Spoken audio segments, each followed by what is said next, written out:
No. Not that. Hey, chill. What? I wasn't talking to you. Mom. That's good. I don't know what it is, fool. I mean thingy. The pink thingy with in the plastic bowl. Babe, I don't know. That's what I'm telling you. I don't know.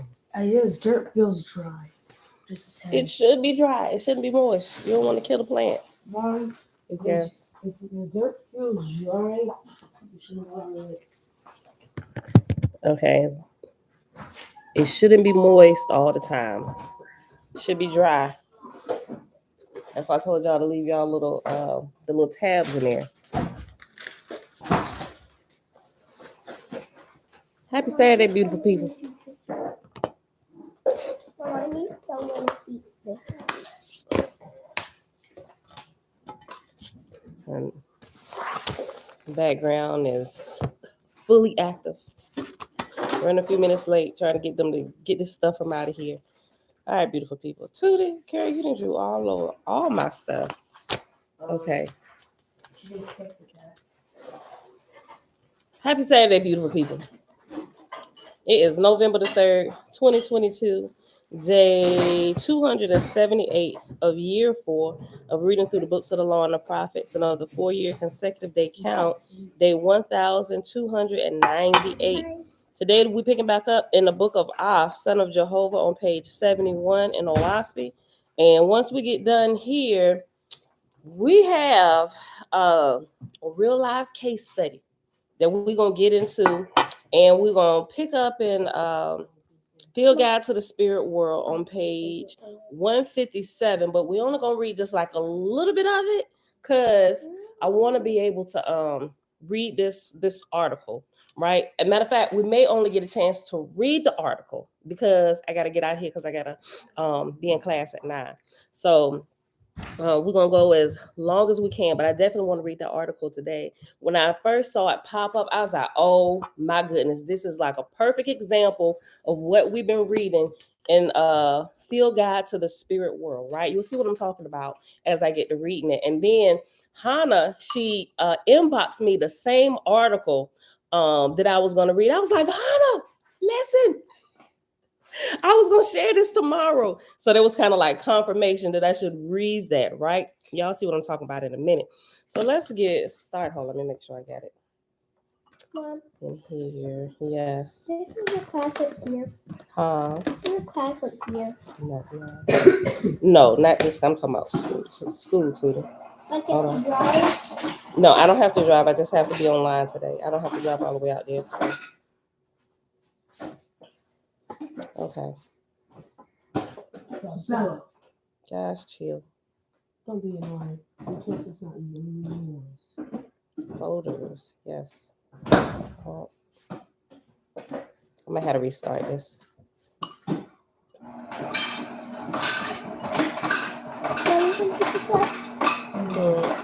Yes. You know, all night.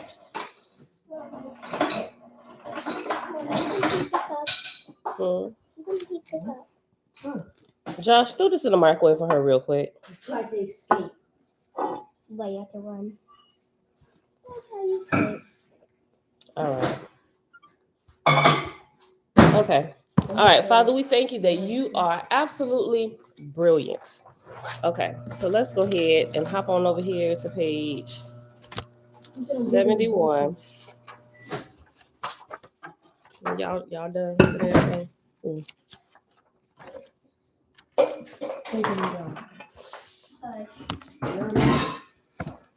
The net shalom. Shebrew, hey girl, hey. Anita, greetings. Elijah, Grand Rise. And Shayla, hey cousin. Kendra, shalom. Jamil, shalom. Dawn, peace, love, and blessing this morning. What's the problem?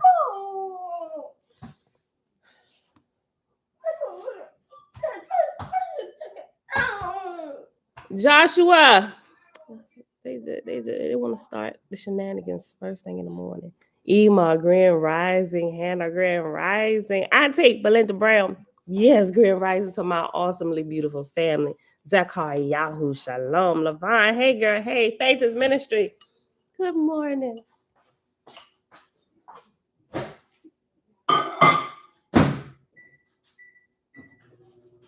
Yeah. Cheesy peas. You want to sit right here and eat? Okay. All right. I'm going to get that out in 9 seconds and then we're going to start. We're starting in chapter 7 at the top.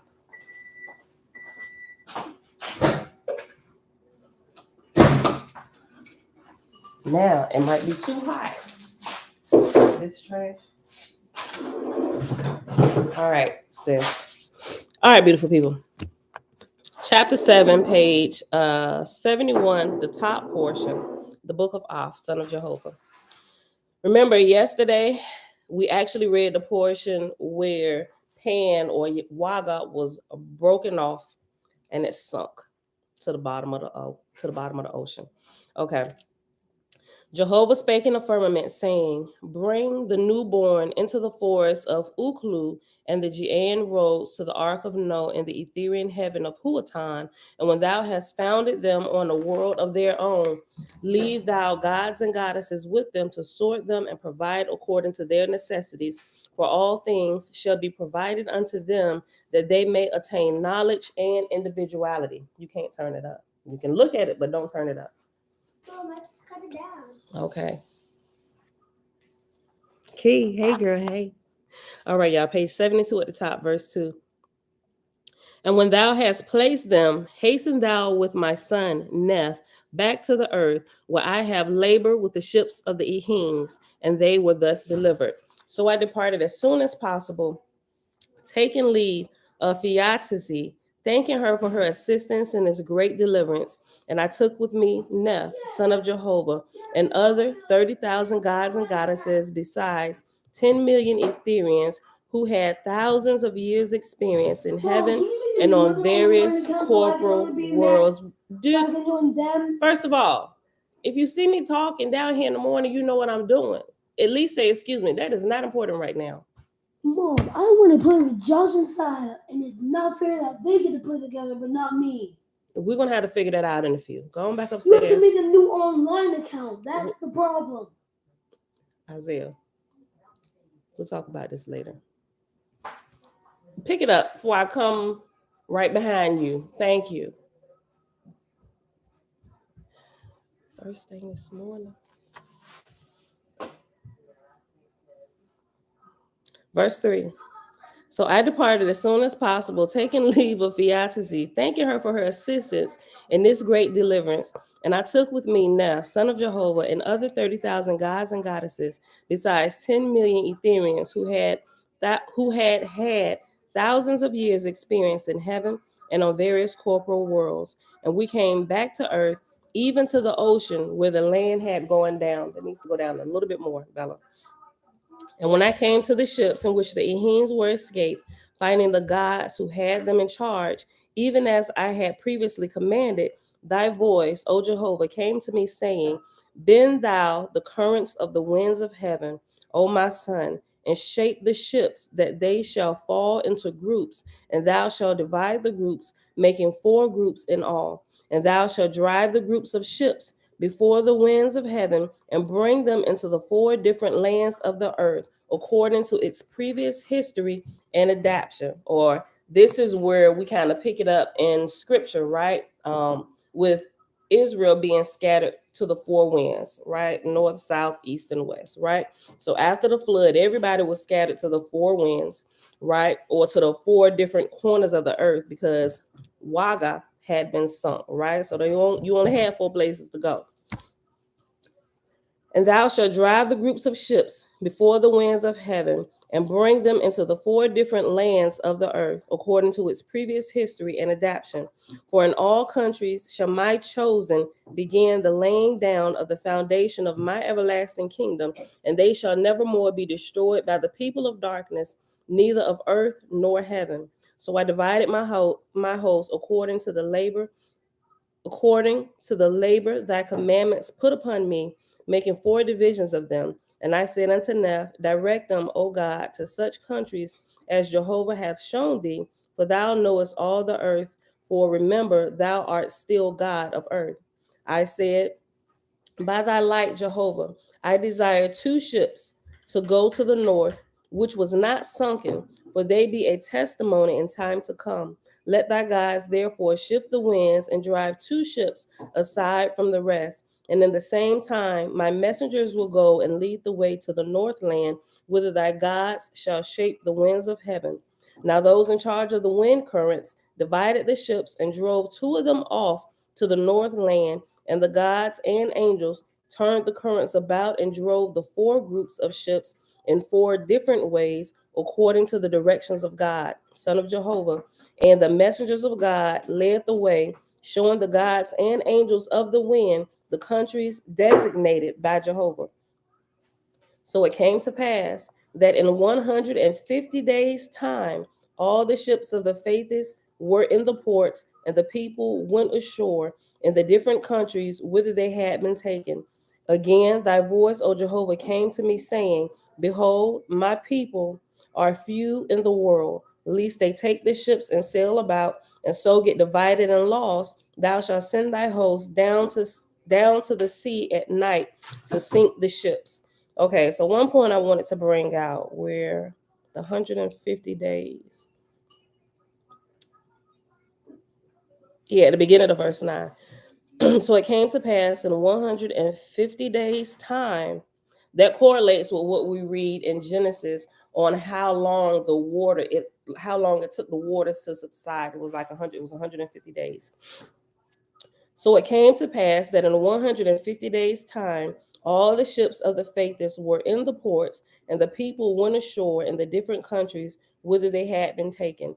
Again, thy voice, O Jehovah, came to me, saying, behold, my people are few in the world, and lest they take the ships and sail about, and so get divided and lost, thou shalt send thy host down to the sea at night to sink the ships. When I told God, Neph, what thou hast said, God said to me, my angels shall inspire the Ehims to take all things out of the ships, and this night shall thy host fulfill the commandment of Jehovah. So it came to pass, the Ehims took all of their goods out of the ships, not knowing they were inspired. And in the night I sent angels down, and they sank the ships. This is interesting how this happened, because I think about sometimes a lot of different times in my life where I did something, and then maybe like the next day or a few hours later, I'd be like, oh my God, I'm so glad that I did that, because we would have never known that this was gonna happen. One time that that pops up that is really clear. Early on in our business, when we had got this big influx of business, and at that time I was handling all our bookkeeping, accounting, and taxes and all that stuff, right? But I had just been handling, this was like the early 2000s. I had only been handling it for like smaller type businesses like mine, and just individual taxes and stuff like that, right? And the bookkeeping is just a small, just getting started, startup and stuff. But I didn't have at that time anybody who was doing like hundreds and thousands of dollars in revenue and stuff like that, which is where our business had boosted. I'm like, oh my gosh. And then the payroll was crazy. We had huge payrolls like every 2 weeks. And so the money that was going out for taxes and all this other stuff, I was calculating. I was like, hold on, I might need to get some help, make sure I don't screw stuff up. So what happened was, over a couple pay periods, and I knew our schedule to make our deposits was going to change because of how much money we were paying out in payroll, which increases how much we need to send to the IRS. So we had these big lumps and sums of money just sitting in the bank. I didn't make any transfers because I wanted to make sure my numbers was right. And I had got to the point where I had gotten frustrated, and I was like, you know what, I think I'd have made a mistake. I don't want to get us hit with any taxes, any fines or penalties. So I think I'm gonna need to call somebody. And that had been for like 2 weeks, for like the previous pay period. I was like, I'm gonna need to call somebody. But one day it was like really, really strong on me, like, do not let this go. You need to find somebody today. Like when I said it wouldn't let up off of me, it was like that. Like somebody was standing there, like, call somebody today, call somebody today, call somebody today, call somebody today. I'm like, oh, you know what? Let me do this today.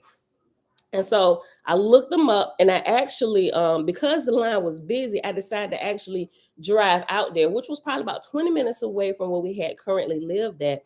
And I had left them a couple messages, but it was kind of getting ready for like prime tax season. And I knew that, so I was like, I'm gonna just walk in. So I walked in, and they actually had me up there. Say, yes, Miss Murphy, we got your message. We were actually going to give you a call back. He's been swamped today. I said, okay, I just need to make sure. I said, are you taking new clients? They said, we are. And so I stood in there talking to them for about 20 minutes, and they got me on the books and got appointments set, gave me their card. I'm so glad I went in, right? Because they gave me an appointment card. Oh my gosh, I get chills when I think about it. They gave me an appointment card and stuff, right? The very next day, 2 IRS agents came knocking at our door in the hood. When I told this story a few years ago, they came with their badges. Now, you think about this.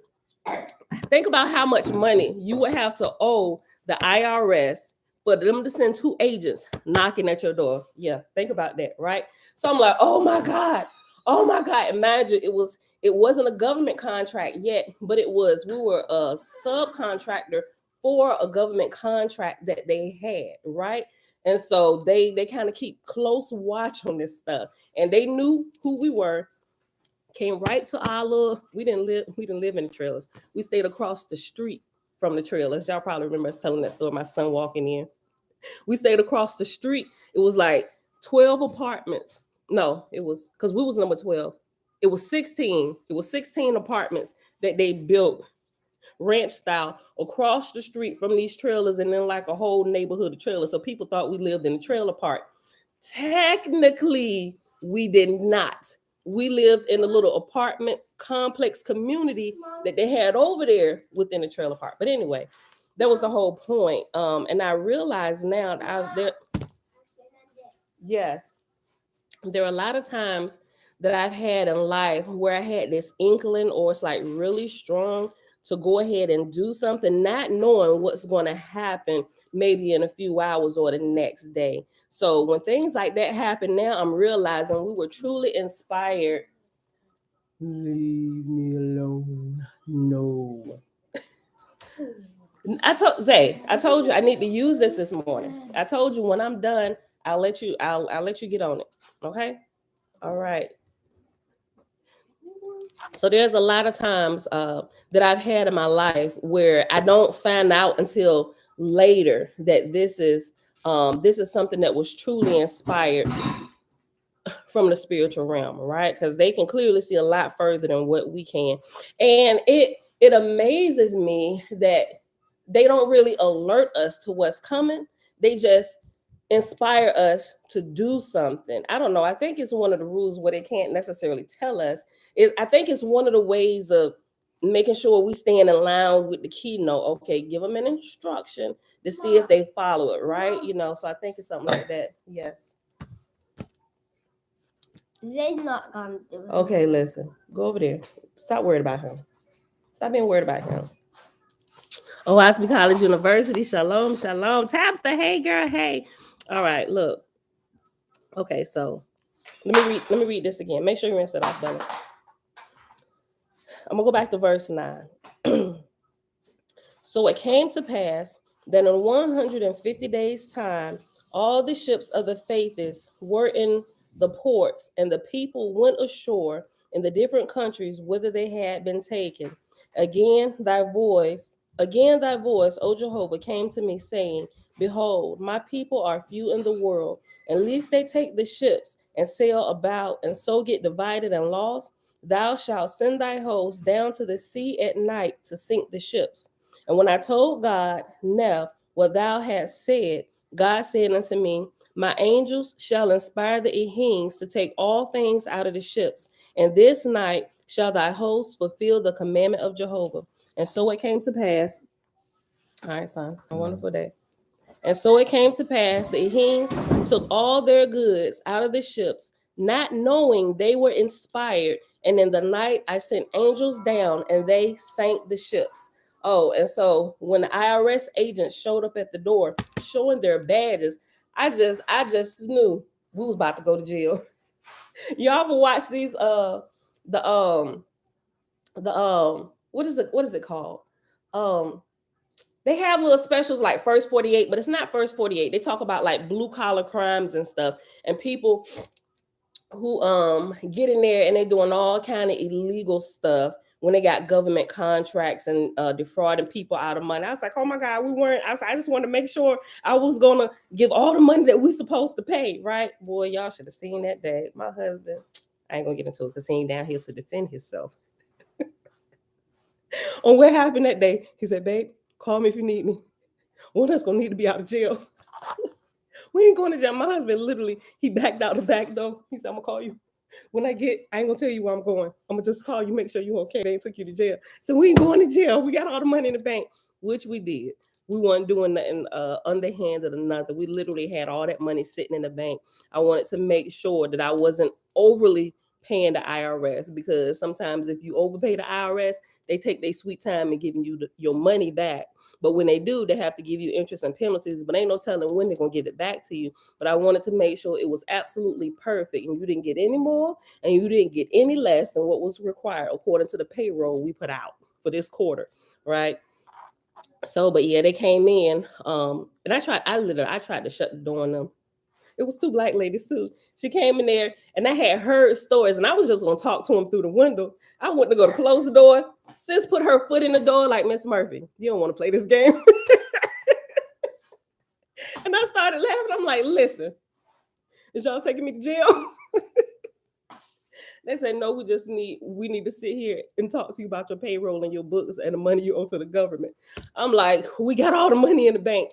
Now, coming to where we lived at, you would think we was up to no good because we live right across the street from the trailer homes. You would think we'd be up to no good, and we done spent all the money. You would think we'd be balling out of control with SUVs and stuff like that, but we were not. We did some foolish stuff, but we were diligent about the money we had to pay to the government, because there's three people we don't play around with: the I, the R, and the S, right? We learned that early on. So they came in. I'm like, okay. I said, you gotta forgive me. And I just started laughing. I done watched some crazy stories. I done heard some crazy stories, and they say don't let y'all in my house. So I was going to completely shut y'all out and talk to y'all through the window. They had the straight face, and all my little cracking jokes and stuff wasn't working. They was there about their money. I'm like, okay, listen, we got all the money in the bank. And they was like, do you really? And so they pull out their records. I'm like, home. I was like, y'all really be paying attention to this stuff. She said, we got to. We are the accounting department for the United States of America. And they truly are, right? They got to report to the IMF, the International Monetary Fund. I know, because I done studied it a little bit. I knew who I was dealing with. I was just trying to play dumb for real, right? So I was like, okay, listen. I said, have a seat.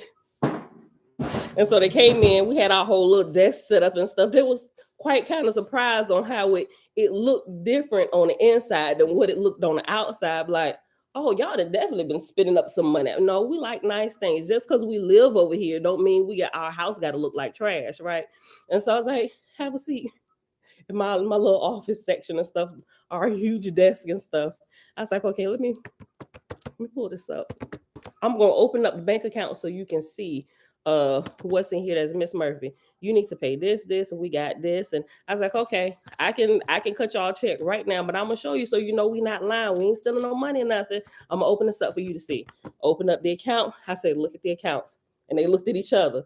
I said, I wasn't lying. I said, as a matter of fact, yesterday, our CPA, I said, you can call and verify with the CPA that we retained yesterday that we needed help. We wanted to make sure we didn't mess any of this up. I said, you can call them right here. And I handed them the card that I got from the CPA, and they called right then, right in my face. And they verified everything. And so they asked them a couple of questions. Of course, they didn't know too much, but I had already, when I had got back home, they had already sent me the email and stuff to create my account and upload the documents that they need. And so all of that stuff was done. I had done that since the day before, going in there, meeting them and everything. And they said, well, okay, Miss Murphy, start treat me with some respect, putting Mrs. Murphy, okay. And act like they started treating me like I was telling the truth, and not that I was this thug trying to defraud the government living out here in the ghetto.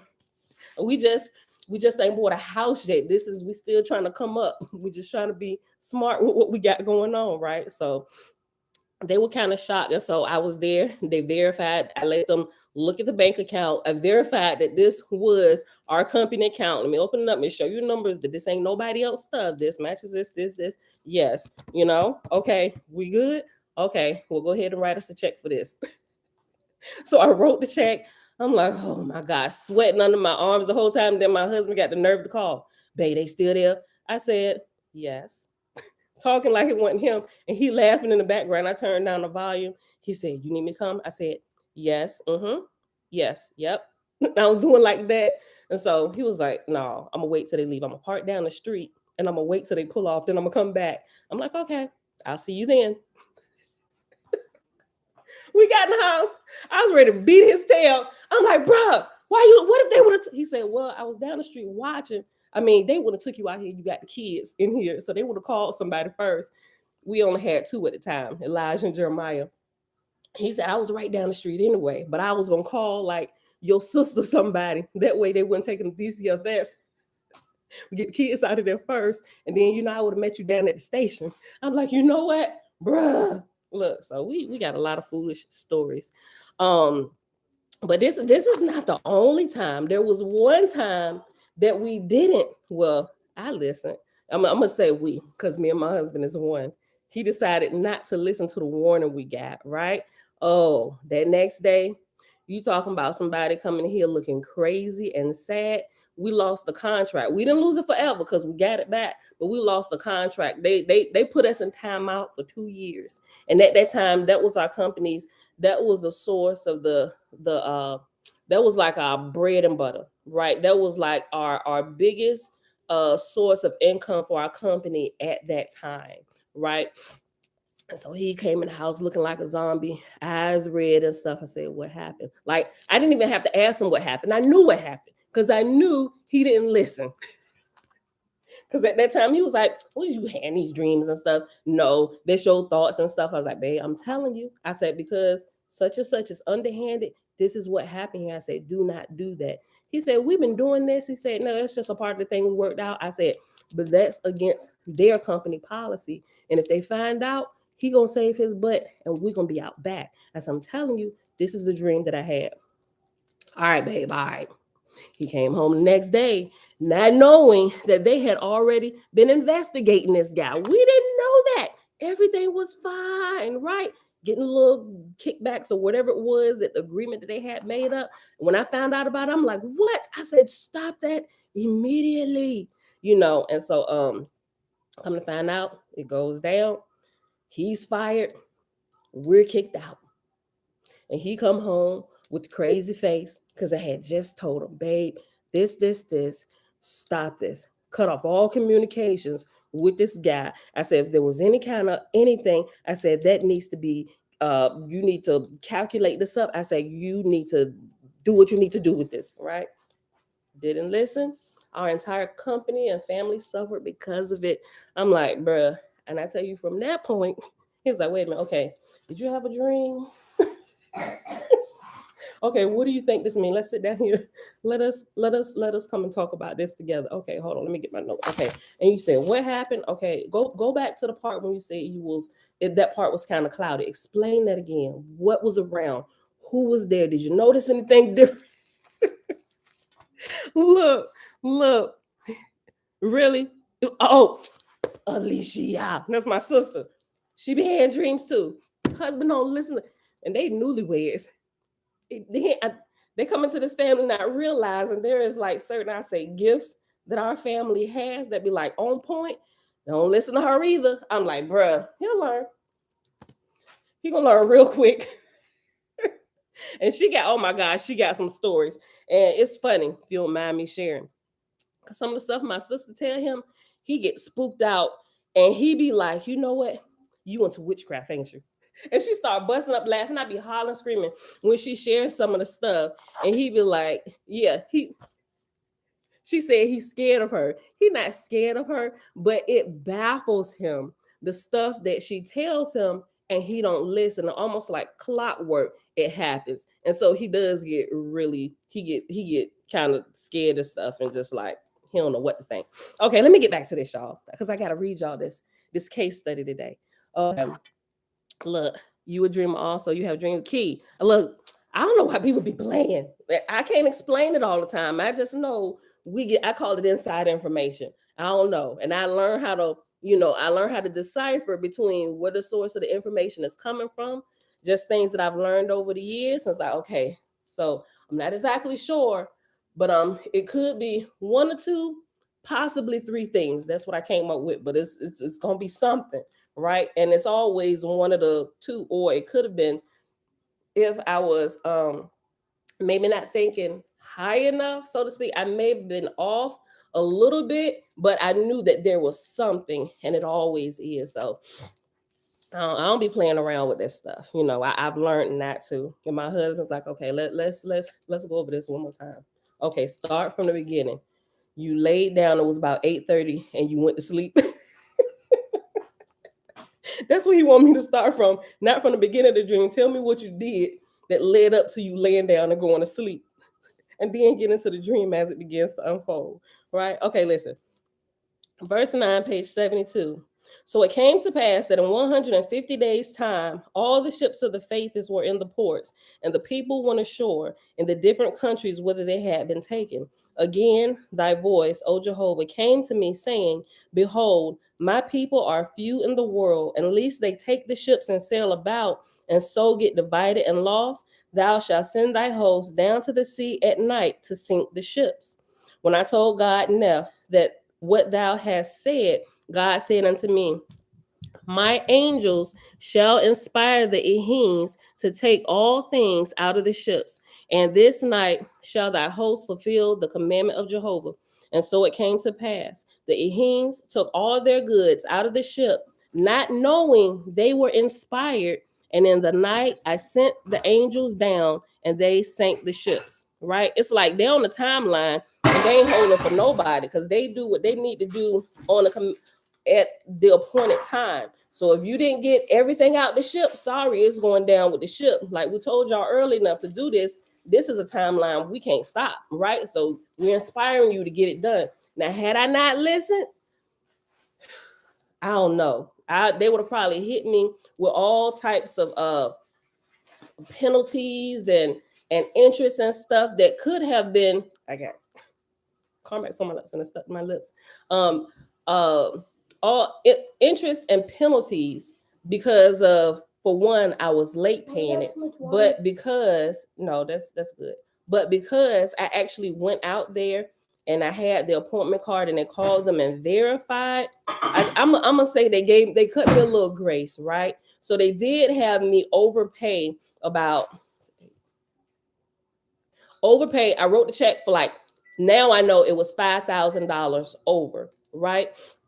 But in about almost 30 days later, they reached out to me. Well, one of the ladies did. She called and she said, Miss Murphy, okay, we got everything adjusted, and we didn't hit you with the interest or the penalties here, but we just want to let you know that this could be really serious if this is ever done again. First time, we're going to let you off with a warning, and this overage of $5,000 we're going to send back to you. And I had that check back in the mail in 2 weeks, so I'm like, right? So don't ever play around with your taxes, people, right? I did taxes for over a decade. Don't do it. Don't play around with the IRS. If you're not sure, you better call and ask some questions, right? Because they people just like you people. They got a job that they got to do, but it's also deadlines and things that some places they can't give you grace, right? So I'm just saying, if anybody in tax trouble, reach out and talk to somebody. Don't call me. Right? I'm too busy to do it right now. So but yeah, reach out to somebody. They can help you. They help you straighten it out, right? Okay. All right. Verse 11. And in the morning the Ehims beheld their ships had disappeared, and they said with one voice, of a truth, I know I was inspired, for I would not rest till all the goods were taken out of the ship. Let us therefore build an altar unto the Lord and sing and dance, because he is with us. And when God, Neph, saw that their souls were propitious for good works and miracles. He stationed his Ashars, guardian angels, around about the altars, and sent other Ashars into the country, and they gathered fruit which was growing wild, and brought it to the Ehines, casting it on the altars of the Lord, even whilst the people danced. Thus did I fulfill the work thou commandest of me, O Jehovah, whereupon I surrendered my commission to thy son, Neph, God of heaven and earth. And we're going to pause right here. I know it was only one chapter, but I can't be too long today. So we'll move here and we're going to jump right over. We're going to jump over here to this little case study real quick. No, just mix it up. Okay, y'all. So look at this here. 72. And this story is kind of heartbreaking. But I mean, it's heartbreaking in more ways than one. And you're gonna see what I'm talking about, right? Let me open this up. Hold on. This is about just in every chapter. Okay, the unseen guest. It definitely goes with this chapter, the unseen guest. We at page 157. Sorry, case.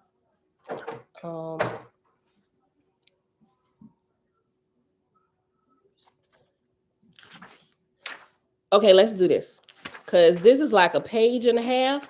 And let me get this in because I think it'll tie right into this. Let me read the rest of this, page 157 to 158, and then we'll jump right to the case study, right? And we'll look at this. And I'm going to ask y'all some questions. Like, y'all, if y'all been here since we've been reading from the beginning of Field Guide to the Spirit World, as I'm reading this stuff and the psychiatrists that got involved or family members started speaking out about what had been happening, it was like red flags, all these things that we're learning, right? Okay, so let me go here. This, right up this.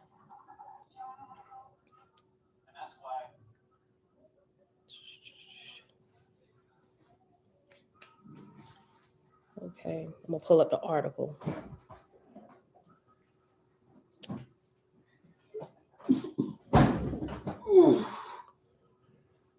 I don't know why it's not coming up. Boy, seriously? Hold on. I gotta pull it up here. I'm gonna copy and paste it so I can open it up on mine.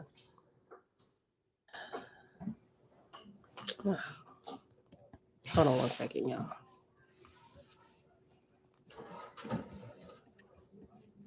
Boom. There we go. Some of y'all probably seen it because it just started popping up. But yesterday, day before yesterday. Hold on.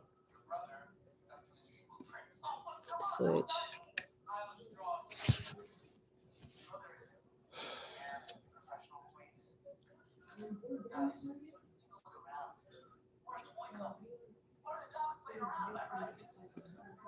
See, oh.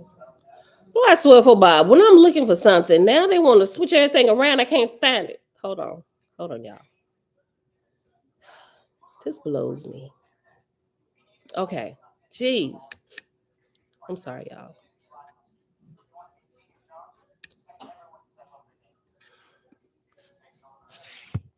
Hold on, y'all. Messenger. Hold on, y'all. Where's this article? Let me just go back to Hannah's message when she sent it to me. I'm gonna go back to the message. Inbox.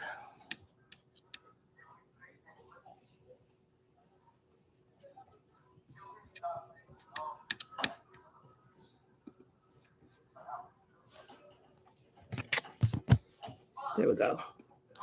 Karen, I'm glad you sent it to me. Sheesh. Okay, there we go.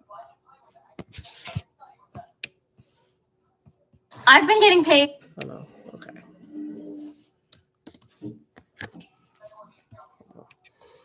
NBC News.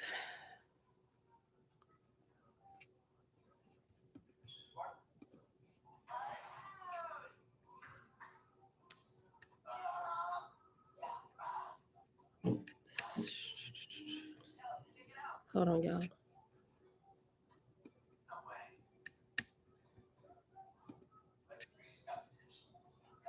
Still surprised when there's a shooting. Stop bringing up the article. Hold on. Let me just type it in. Now I know the name of it. I'm gonna go to Google, type it in. It's just opening up YouTube. I want to read the actual article.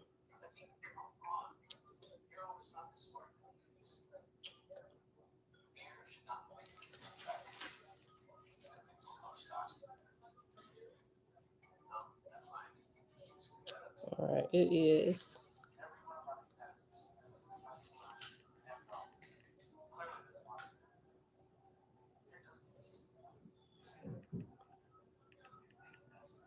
Yeah, Milwaukee 10-year-old shoots mother. Okay. Okay, yep. Let me make sure. Says, yep, this is the one. It start talking about what the sister told the police and stuff about what had been happening over a period of time.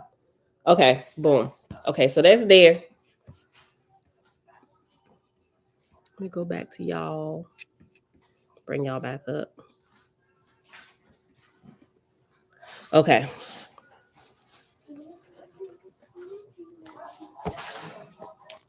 What you say, Oahspe College University? Let me read your comment. Oahspe College University says, sorry, sisters, I don't listen to female energies, but I'm working up to fix this problem. It's the way I grew up. At least you recognize it, right? We ain't gonna say nothing to you. But I would have never thought that because you be hanging out here with us, right? Getting us a good information and videos that you do sharing with us. I would have never thought that. But blessed be the most holy that you recognize ways where you can better yourself, right? Mom, shalom, shalom. Okay, so go to Field Guide to the Spirit World, page 157. And yesterday we paused right in the middle of the two lady murderers, right? So let me go back to the bottom of page 156, right? And it's telling us about one of them, and then we're gonna get right into the next one, and that's gonna end out this chapter. Okay. Let's switch for a moment to lady murderers, Lisa W., who shot her husband to death, and Amina A., who pushed two of her children out of their 10th story window. Both of these disturbed women suffered from night terrors. The night before Lisa W. killed her spouse, she felt strange, as if all of her were not quite together. Self disintegrating, spirit approaching. The next day, quote, as if possessed by demons, end quote, she fired on her husband as he walked in the door. She had never used a firearm before, and in fact was a proper lady who literally, quote, sang in a church choir, end quote. Total amnesia immediately followed the shooting. She was at a loss as how to explain she was at a loss to explain how she, quote, could ever have done such a terrible thing, end quote. Blinder 1985, page 126 to 28. Likewise, in the quote, tragic and bizarre, end quote, case of Amina A., as her mind came unglued, quote, she began having nightmares and hearing voices that gave her specific instructions, end quote. She didn't know if she was dreaming, but she began hearing, quote, special messages sent to her on the radio, end quote. A, quote, mentor, end quote, was speaking to her from the void. I know somebody like this, y'all. They actually say they hear instructions from somebody from the other realm, right? This is crazy. Listen. She didn't know if she was dreaming, but she began hearing, quote, special messages sent to her on the radio, end quote. A, quote, mentor, end quote, was speaking to her from the void. When she was later told what she had done to her children, she was so wild with guilt and remorse, she tried to kill herself. Kerwin, 1997, page 54 to 58. One story of a woman's brother's death hit close to home. My son and his wife, P., who was pregnant with my grandson, were still living in Spain when I began hearing of P's pesadillas or nightmares. She had been having them for 6 years, almost nightly since the accidental shooting death of her brother Jay. Each nightmare was a little different, but in all of them, someone she loved was threatened, hurt, or killed. I began to realize this nightly trauma can't be good for my future grandbaby. I also sensed that P's guilt, it was she who had invited her brother to Spain from South America, was part of the problem. That was the shock factor. He'd been shot in the face, and she first saw the story on TV news before ever being notified by the police. So I began discussing these things with her by email, working on the guilt angle of the problem. But the pesadillas, I think that's pesadillas, or which means nightmares. But the pesadillas would not quit. Finally, I suggested Ma's night, a faith rite of spirit clearing, one that is specifically aimed at helping the unicate. Oh, I'm sorry. Unicate. It's unquiet. Finally, I suggested Ma's night, a faith rite of spirit clearing, one that is specifically aimed at helping the unquiet dead to, quote, move on, end quote. P jumped on the idea and the preparations began at once. Since the ceremony is traditionally performed on the new moon, we had a few weeks to get ready.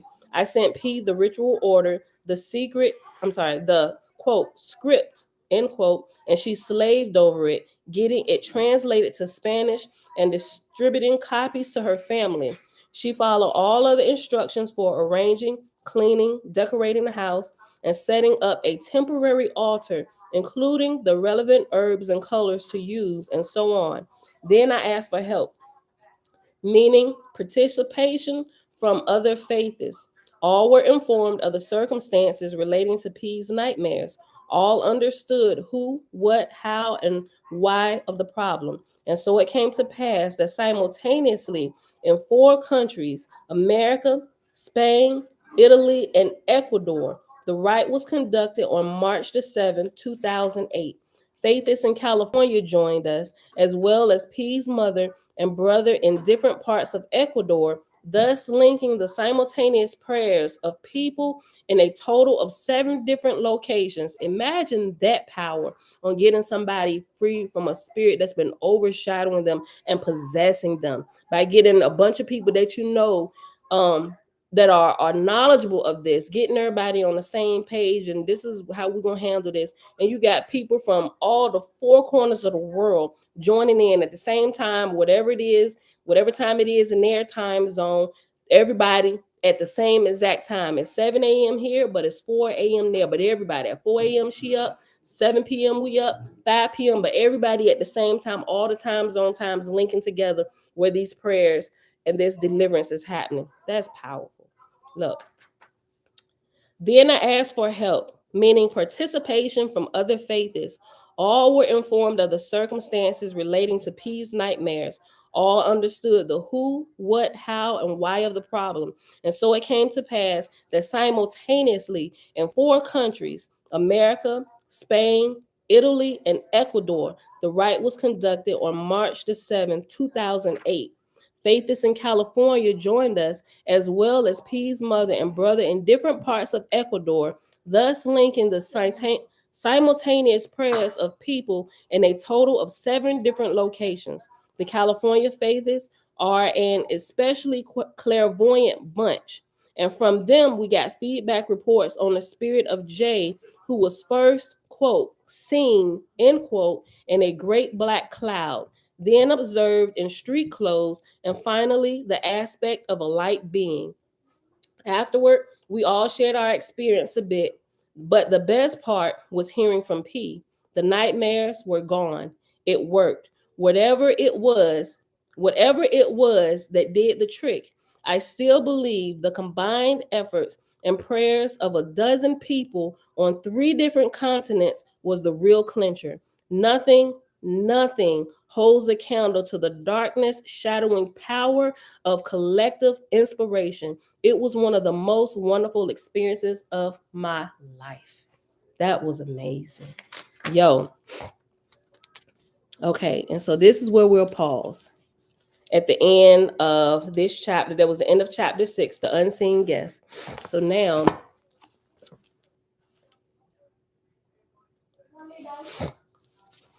nope, I'll be done in a few. Now we're gonna hop over here to this case study. Indeed, Kendra, right? She said, I was reading this passage yesterday. It is a very powerful testimony indeed. All right, y'all.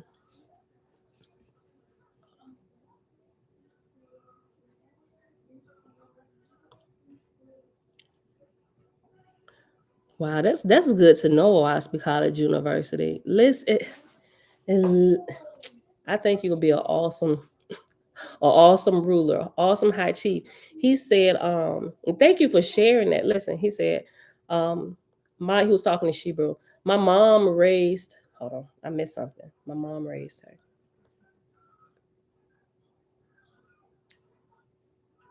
Oh, Shebrew asked, did your mommy raise you? Just a question.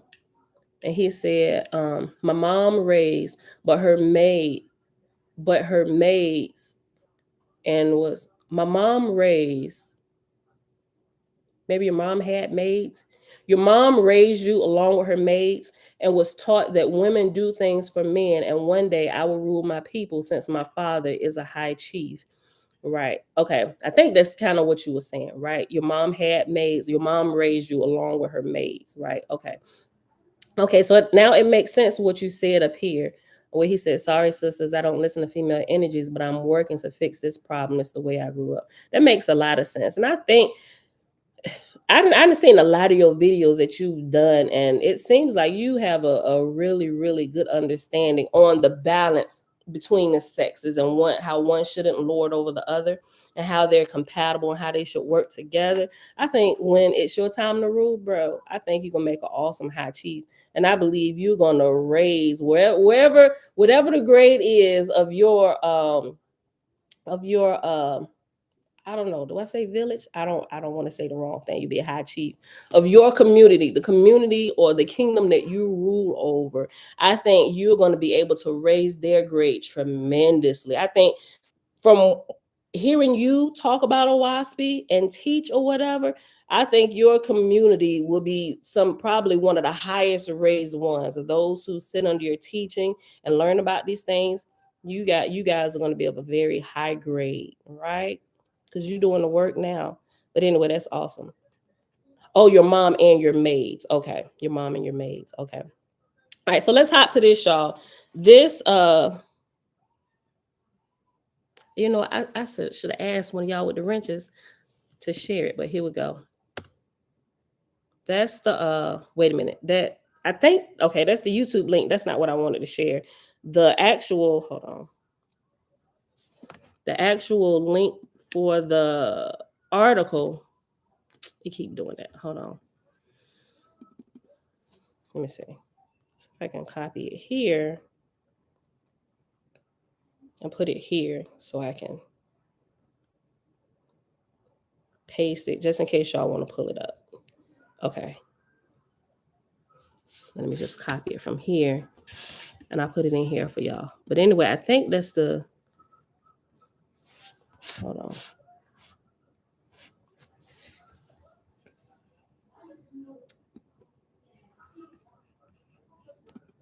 All right.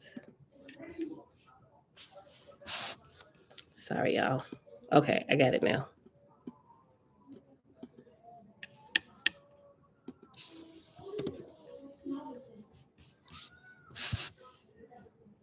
Okay. And here is the link for the actual article. Okay. Did that pop up? Uh-oh. Did it not come in?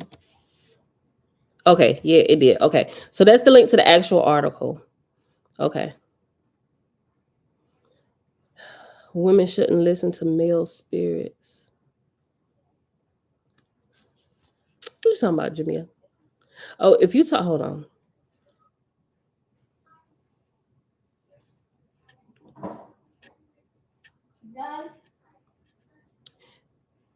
if you're talking about his comment, he was talking about how he grew up, and he was talking about he was working on fixing himself because what he was taught growing up, I think. Okay, we'll come back to that. Let me get to this article real quick, y'all. If y'all can pull it up while we're actually reading it, that would be great. Okay, so it's on NBCnews.com. The title of it is 10-year-old Wisconsin boy charged as an adult in fatal shooting of mother over Amazon order of VR headset. Okay. All right. Okay. Now I want y'all to pay attention. Listen to this while I read it and think about what we've learned while we've been going through here, different indicators and stuff. So when you start seeing red flags, just kind of like type them in your thoughts as I'm reading through this article. Okay. And this article was written on December the 1st, 2022. A 10-year-old Wisconsin boy has been charged as an adult with first-degree reckless homicide after he fatally shot his mother, telling police he was upset she wouldn't let him buy a virtual reality headset on Amazon. The shooting unfolded at 6:50 a.m. November 21st in the 7400 block of North 87th Street in Milwaukee. Just a day later, the boy went on to buy an Oculus virtual reality headset on his dead mother's Amazon account and even asked his grandmother whether his package had arrived, according to the criminal complaint. After the mother had been shot by him, he then went on and used her Amazon account the very next day after his mom has passed away and ordered this headset that she told him no. Listen. Just a day later, the boy went on to buy an Oculus virtual reality headset on his dead mother's Amazon account and even asked his grandmother whether his package had arrived, according to the criminal complaint. His 44-year-old mother, 44, I'm 43, I'll be 44 in March. His 44-year-old mother, identified by NBC affiliate WTM of Milwaukee as Kiana Mann, was shot at close range. The bullet entered her right eye and exited the back of her head through her skull, the criminal complaint said. The boy incidentally told investigators that his mom woke him up at 6 a.m. and that he retrieved her gun from her bedroom and went to the basement where she was doing laundry, the complaint said. And as he was twirling the gun around his finger, it, quote, accidentally went off, end quote, the complaint said. After he killed his mother, he went to the second-story bedroom to awaken his 26-year-old sister, who discovered their mother was dead and called 911, according to the complaint. But in later interviews with police, the boy admitted he was not twirling the gun around when he shot his mom, the complaint said. He admitted that, quote, his mother would not allow him to have something from Amazon that he wanted to have, end quote, it said. And he admitted that he retrieved the gun because he was mad at her for waking him up at 6 a.m. when he usually sleeps until 6:30 a.m. and admitted getting his mother's keys to her gun lockbox the night before, according to the complaint. He went to the basement and took up a shooting stance, the complaint said. He said his mother walked in front of him when he tried to shoot the wall to, quote, scare her, end quote. And he admitted that he, quote, shot her in the face when she was approximately 3 feet away, end quote, the complaint said. He then put the gun in the living room closet and woke up his sister, it said. The complaint said the boy, quote, admitted to knowing that guns are dangerous and can kill people, end quote. His sister told the police, listen, his sister told the police that the boy had, quote, rage issues, end quote, all his life and, quote, becomes very angry and acts out, end quote, the complaint said. The boy told investigators that, quote, listen, the boy told investigators that, quote, he has 5 different imaginary people that talk to him, end quote. Stop, Isaiah. Mom, look. What's the problem? My laptop will never work for since first I've used all kinds of chargers. Okay, well, I'll look into all it. into the house. If it's broken, can we go to Best Buy to get a new one? Let me look into it. I haven't had a chance to look at it yet. Take it, sit it over there. I'm not gonna be able to do it until this afternoon when I'm done with my class. Pick a laptop. We'll talk about this a little bit later. Okay. If we do, can I get a gaming laptop? No. A laptop that you have? We'll talk about this in a little bit. Listen. His sister told police that the boy had, quote, rage issues, end quote, all his life and, quote, becomes very angry and acts out, end quote, the complaint said. The boy told investigators that, quote, he has 5 different imaginary people that talk to him, end quote. A therapist who had been meeting with the boy gave him a, quote, concerning diagnosis, end quote, the sister said per the complaint. No further details on the diagnosis were detailed. The mother, listen to this. Listen to this. Sis should have reached out to somebody, right? Listen. You right. Hold on. Oh, y'all still talking about that. Okay, listen. Listen to what the mother did. The mother had also placed cameras in the home to watch him. The boy had already admitted to have 5 different voices talk to him, 5 different alters, right? Listen, meaning something there's something that have to happen to this child for this to even happen to him, where he's open up to be possessed by 5 different people, 5 different voices, meaning that's at least 5. Well, he called it out, so he probably know, maybe not, but it's 5 that surface that he said it's 5 different voices that talk to him, right? The mother had also placed cameras in the home to watch him. 2 weeks ago, before the shooting, the sister learned from her mother that someone had unplugged the cameras, the complaint said. Police also interviewed other family members, including an aunt of the boy, who told the police, quote, he never cried and showed no remorse, end quote, about his mother's death. The morning after the shooting, on November 22nd, the boy logged on to his mother's Amazon account and ordered an Oculus virtual reality headset, his sister told investigators. The same morning, his aunt took him to his grandmother's house to meet with Child Protective Service workers. The affidavit said that when he arrived, he saw his grandmother crying and, quoted, stated without any empathy or compassion, I'm really sorry for what happened. I'm sorry for killing my mom, end quote.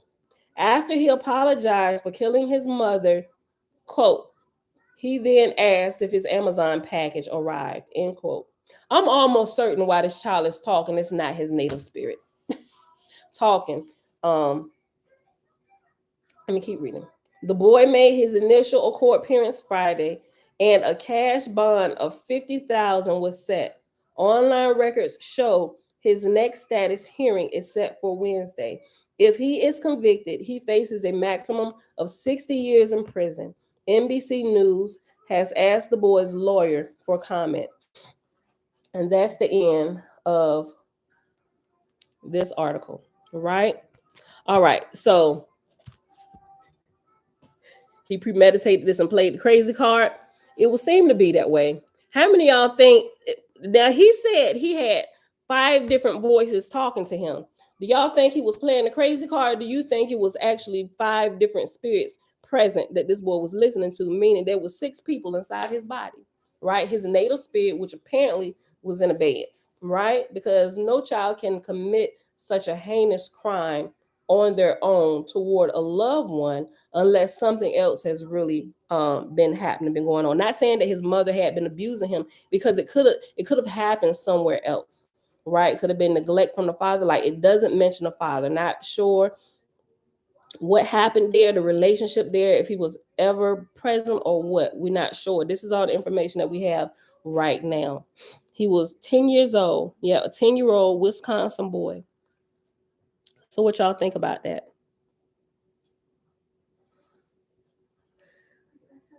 My mom said he premeditated this and played the crazy card. What y'all think?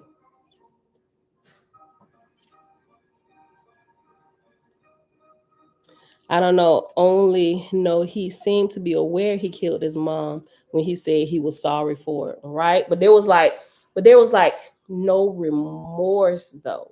So do you think that was his native spirit that was saying I'm sorry for killing my mom? Because like there was no remorse or anything, right? Because I have a 10-year-old child and they're pretty kind of, I mean, normal children without any kind of abuse present or anything like that. They're still kind of like emotional and stuff. And they're glued to one or the other parent, right? So if something was to happen, like one time I tripped and it's like, oh my God, mom, it's like that natural emotion that children normally have it wasn't present. So I'm thinking about a lot of different things and like interacting with my children, just different things, right? Jamil said, I would love to hear about his character before this action. Right? That's what I'm saying. We don't have any of the information. Only on what we do have that leads us to believe that the other kind of craziness was going on. His mom had bought security cameras for inside the house to record him to see what was going on. Right? His sister said he'd have fits and bouts of rage, lashing out. Right? Some of those things. I think it was possession. He was clearly an open vessel for some dark entity. That's what Kendrick said. Tabitha said these crimes are so difficult to solve, especially when we're up against altars. They are.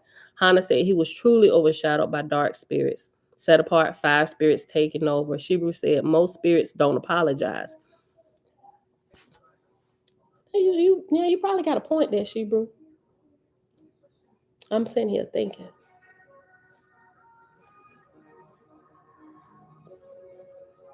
Maybe not. You definitely might be right. I'm thinking about it. I'm thinking about my interaction with ones who actually talk to me.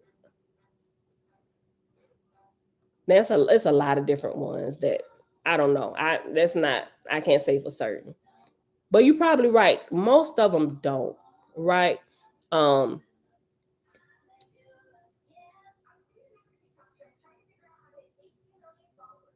I'm sitting here running some scenarios, different things through my head, thinking about what Shebrew said. You possibly could be right. You possibly could be right. Okay. Key said he knew what he was doing.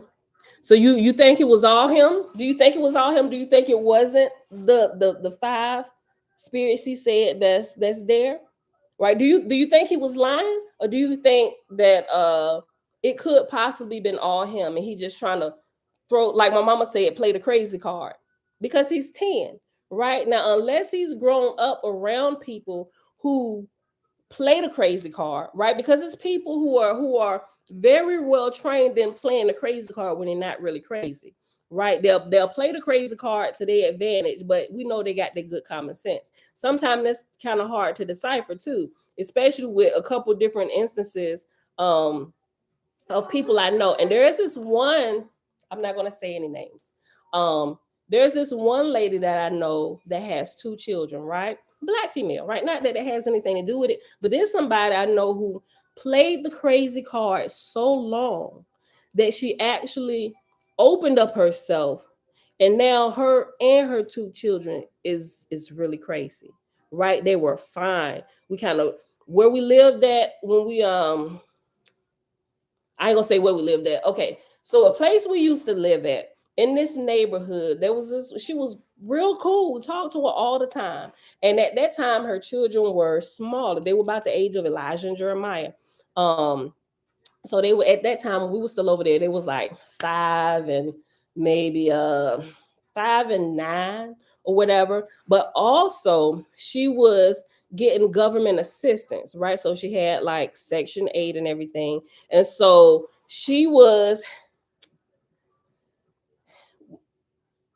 not talking about her, but there are some people who make a lifestyle out of getting government assistance, right? Now, government assistance should be there to help you get on your feet, not something that's going to take care of you all the rest of your lifelong days, right? But some people play that card where it's like, well, I get this and I ain't worried about. They do just enough to stay on government assistance for the rest of their life. And then by doing that, they model that behavior to their children, and then their children, some of them, not all of them, some of the children began to do the same thing. And actually, she had two boys. She got one girl. One of the children, which was the girl, when she moved out, she was like, "All of this is crazy. I ain't living like this." She got out, got her a good job, got into a relationship, all this stuff.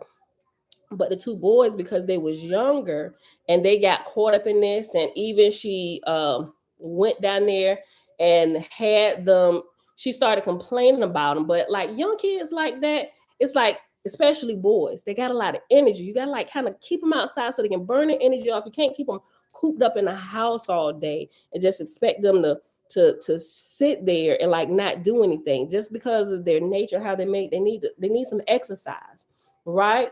So she went down there and she played the card. They issued both of her sons medicine for ADD, right? And so she started giving them the medicine so she could get benefits for them. By giving them on this and getting them medicine, she started getting a check for both of her sons, where nothing was wrong with these babies. Yes, babe. Hold on, Sudie. But just kind of watching this progression, and we lived over there for like 5 years. Yes. Bella? No, we're not gonna get everything you see on the TV, little girl. Yes. What? You have a banana. You got this, and you cut. Oh, I mean that is pretty cool, but I can still cut my bananas up with a butter knife, Tootie. They got this banana cutter. You can stick the banana in and cut it, and it chops up the banana. But I do it with a butter knife. We don't need that. Give me a spoon. Okay, but anyway. So, but nothing was wrong with these babies, and maybe I didn't live with them, but I seen them enough every day outside playing with the kids to know that they were regular young boys, just full of energy and stuff. And but I began to notice this. I couldn't quite put my finger on it, but now I didn't kind of had a update of what's been going on since and it's been a while since we lived over there. But we came across somebody who was like, who have you seen? What you call it? How they doing? Still living over there acting crazy as ever, and got them boys acting crazy too. I'm like, what? I said, quit playing. They said, no, let me give you the rundown of what's been happening. And now, the daughter had moved out and she was doing good, but now her relationship is all on the rocks because they say you starting to act like your mama. And I'm like, oh my gosh. So, I mean, it's a really sensitive subject, not to make fun of anybody, but I mean, they really could have had some issues lingering, mental illness and things, but it's kind of hard to it's really kind of hard sometimes to pinpoint some of these things. But I know what I do know is if you play a part so long for a period of time when you're okay, you will actually begin to open yourself up to things like this happening to you, right? And then you because of your deceitfulness, we just call it deceitfulness, because of your deceitfulness and trying to get over on the system and that actually put forth some effort and work and be productive out here, you've opened yourself up to another whole world of issues that you didn't count on. And now is it not just affecting you, but it's affecting your children as well. And it can be seen. It's like this progression of things, and it's sad, really, right? And I think we definitely, I agree with people that say we need to study more on mental illness and stuff, but not just to throw it out there, mental illness, but really don't just study it without the spiritual side of everything, or what they're actually opening themselves up to, or whether it's abuse that opens them up to things like this. So let me see. Set apart says, hold on, let me go back up. Faith is, hold on, if they apologize, hold on, let me go back up. I'm skipping stuff. Let me go back up. Okay, go back up to Shebru's comment. She said, most spirits don't lie. Key said he knew what he was doing. That's when I said, how many of y'all think that he really knew what he was doing, and that maybe he maybe had seen somebody playing that crazy card and be like, I'm gonna just say I was demon possessed, so I get out of this. Now that you have cases like that where some people actually do that, but for the sister to come out and say that the mom had bought cameras to put in the house to record him, I don't really think he was actually playing the crazy card. I think he could have been truly, not say crazy, but he could have been open up to it. Probably wasn't lying when he said there are 5 different voices that talk to him. And like I said, I only say that because his mom had to put video cameras in the house, right? Okay. So yeah, Keith said he knew what he was doing. Shebrew said, yes, it wasn't his native spirit. He had something going on spiritually. Yes. Nazarene the Scene said 100. Jamil said he did it on purpose. Keith said most spirits would lie also. Yeah, true. My sister said, Alicia, flip switch. I agree. Flip switch, right? Yeah, flip the switch, right? Mom said, I think it depends on what they are trying to achieve. Shebrew said, if they apologize, it may be sarcastic with no response. Faith is Ministry said, definitely spirits. He said, all for a video game, maybe the child be in league with those spirits within him.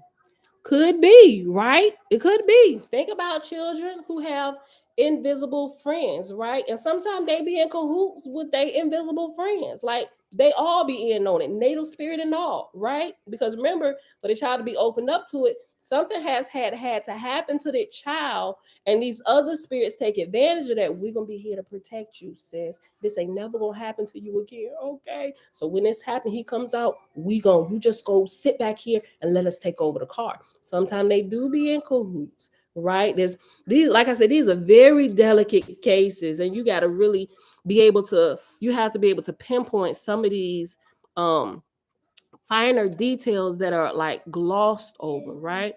Okay. Tabitha said, "Rage is a dangerous force. He was angry because his mom woke him up. The little ninja had to get up in 30 minutes anyway, right? 6:30. Say his mama woke him up, not to make light of the situation. Seriously, Father forgive me. But just thinking about that, right? And little things like that sometimes set people off that have anger issues. But that anger, those angers, the sister said he had bouts of rage and lashing out. That's not natural. That has to come from some place, right? So like I said, we don't know. It could, like I said, we're not sure what happened with the father. The father is not mentioned in this particular article anywhere. It could have something to do with that, with dad being absent. Maybe dad was there. Maybe dad, even if dad wasn't there, but maybe dad had anger issues or whatever. A lot of times, even though the dad may never be in a child's life, they may never know their dad, that same spirit is passed down to the child to where they mimic dad like clockwork with the anger issues and stuff, right? Because it's a spiritual thing. Remember, what happens to the child in the womb is based on the life of the mother, the life on the father, the previous generations of this family, and what's going on at the time the child is cooking, right? So all of these things. Yeah, okay. Set apart said, how much does a 10-year-old child know to play the crazy card, right? And that's something I was bringing up earlier, right? Because it's not, of course, children have like natural anger. They want something, you can't get it, they're gonna pout and stuff. But rage, that's a whole different type of thing. That's something else that's either been passed on or has been being built up over time. Something they've seen modeled before them, or even if they haven't seen that model, it could have been like spiritually passed down. It could have been an abuse. It could have been like a looking over where the child felt like they were overlooked or nobody's paying attention to me. And all of those little things, they just kind of add up, and it just comes out in different ways, right? So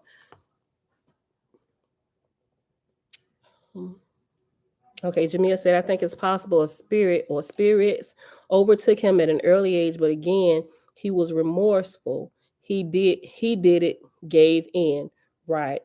Fritz said, spirits flock together like birds. I agree. Key said, and not just any game, a virtual reality game, right?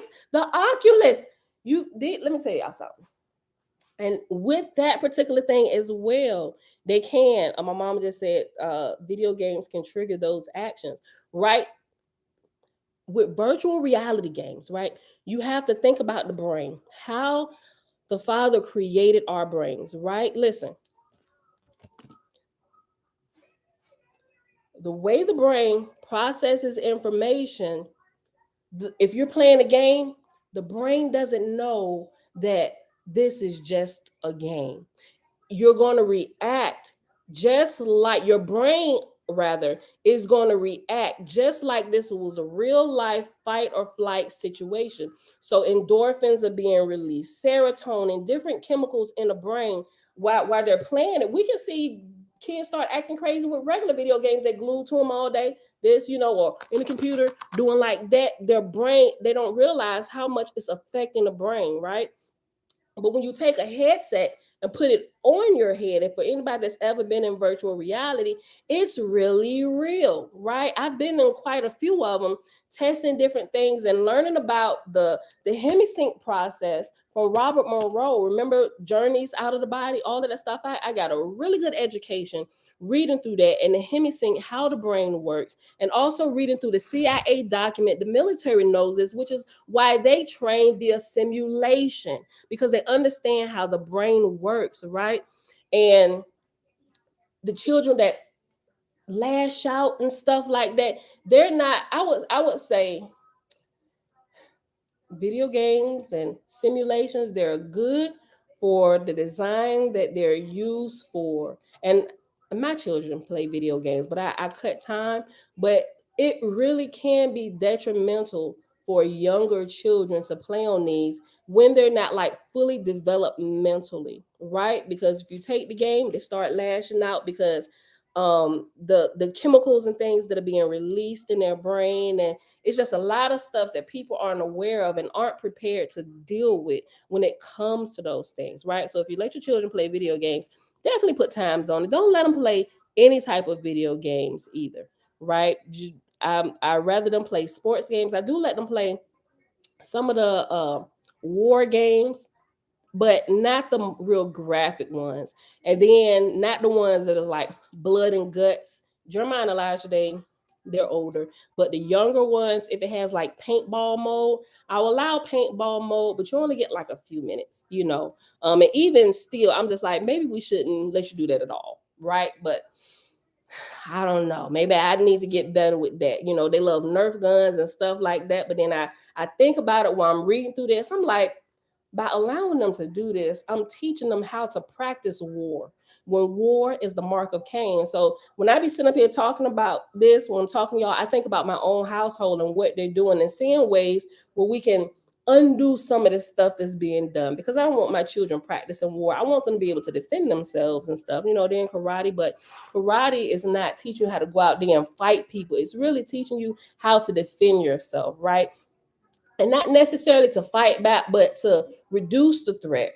And if you need to throw a punch, the whole point is you're really not trying to throw a punch. You're really trying to disable the threat against you, if at all possible, by not throwing a punch or hurting the opponent at all, right? But sometimes it may go there, which is why they teach you the different levels of escalation, right?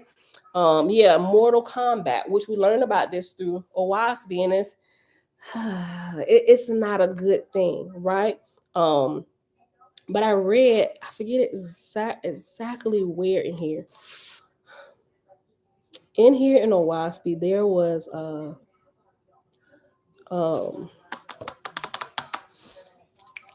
which story? It'll come back to me. There's an example of this in here where hold